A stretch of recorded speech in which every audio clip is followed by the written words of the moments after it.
അപ്പോൾ ആദ്യം തന്നെ പറഞ്ഞിട്ടുണ്ട്, ഒരു ഗുരു ഉണ്ടായിരുന്ന കുറച്ച് സമയം നഷ്ടപ്പെടില്ലായിരുന്നു എന്ന് പറഞ്ഞു.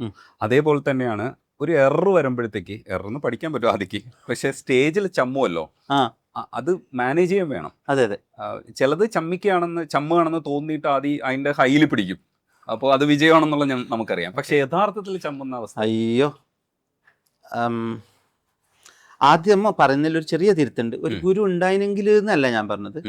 കാരണം അങ്ങനെയുണ്ടെങ്കിൽ ചിലപ്പോൾ ഇങ്ങനെ ആയേ പോവില്ലായിരുന്നു. അങ്ങനെയല്ല, ഇത് ഒരു തരം ആയിത്തീരില്ല എന്ന് പറയില്ലേ, ഒരു അലച്ചിലെല്ലാം ഇതിൽ ഇമ്പോർട്ടൻ്റ് ആയിരുന്നു. ഞാൻ പറഞ്ഞത് കുറച്ച് പറഞ്ഞുതരാൻ കറക്റ്റായിട്ട് ചില ഗൈഡൻസ് ഉണ്ടല്ലോ. ഇന്നത് വായിക്കൂ, അല്ലെങ്കിൽ ഇത് നമ്മളിതെല്ലാം ഭയങ്കര എക്സ്പെൻസീവ് ലെസൺ ആയിപ്പോയി.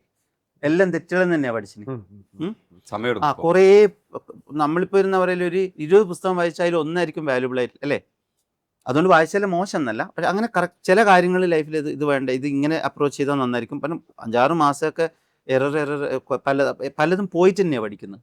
പിന്നെ നമ്മൾ റൈറ്റ് കണ്ടുപിടിക്കുമായിരിക്കും. അപ്പം കുറേ അപ്പോൾ എനിക്ക് തോന്നുന്നു എൻ്റെ ലൈഫിൽ വലിയൊരു സമയം ലാഭിക്കായിരുന്നു പറഞ്ഞാൽ കൂടുതൽ പഠിക്കാനുള്ള സമയം അതിൽ കിട്ടുമായിരുന്നു എന്നുള്ളതാണ്. ആ രീതിയിൽ പറഞ്ഞതാണ്.